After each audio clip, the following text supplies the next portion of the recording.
गणतंत्र दिवस भारत गणराज्य का एक राष्ट्रीय पर्व है जो प्रति वर्ष 26 जनवरी को मनाया जाता है। इस वर्ष 2025 में भारत का 76वां गणतंत्र दिवस मनाया जा रहा है। इसी दिन सन 1950 को भारत सरकार अधिनियम 1935 को हटाकर भारत का संविधान लागू किया गया था। ये भारत के 3 राष्ट्रीय अवकाशों 15 अगस्त, 2 अक्टूबर तथा आजादी तो मिल गई जनवरी में से एक है, लेकिन अब तक इसके पास आधिकारिक संविधान नहीं था। ऐसे में 29 अगस्त 1947 को एक समिति बनाई गई जो संविधान का मसौदा तैयार करने वाली थी। इस समिति का नेतृत्व कर रहे थे डॉक्टर BR अम्बेडकर। इस संविधान को पूरी तरह बनकर तैयार होने में 2 साल, 11 महीने और 18 दिन का वक्त लग गया। कई बैठकों के बाद 26 नवंबर 1949 को देश के संविधान को संविधान सभा में स्वीकार भारत में संविधान दिवस के रूप में प्रति वर्ष मनाया जाता है। भारत के संविधान निर्माण का कार्य 26 नवंबर 1949 को पूरा हो गया था।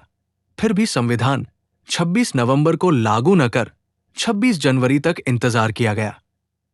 आइए जानते हैं कि हमारा संविधान 26 जनवरी को ही लागू क्यों किया गया।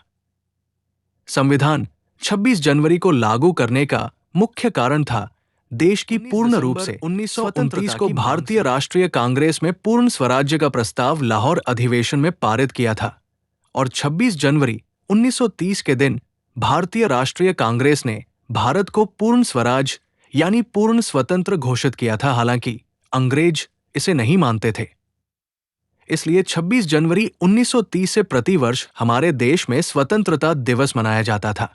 जब 26 नवंबर 1949 को जब भारत का संविधान स्वीकारा गया तो इसे लागू करने के लिए 26 जनवरी का ही दिन चुना गया ताकि इस दिवस की महत्ता बनी रहे। इसलिए दोस्तों, आए हम अपने देश के राष्ट्रीय पर्व गणतंत्र दिवस को धूमधाम से मनाएं ताकि ये हमारे दिलों में देश प्रेम का जज्बा बना रहे और आवश्यकता पड़े पर हम सरकार के साथ दिवस हमें बताता है कि हमारे अधिकार क्या है और हमारे कर्तव्य क्या है, देश हमारे लिए क्या है और हम देश के लिए क्या है। यह दिवस याद दिलाता है कि भारत के संविधान की शक्ति भारत के लोगों से है और भारत के लोगों को शक्ति बड़े गर्व के साथ इस गणतंत्र दिवस को मानते हैं और अपने कर्तव्यों और अधिकारों के प्रति जागरूक बनते हैं। आप सभी को 76 गणतंत्र दिवस की हार्दिक बधाई। जय हिंद।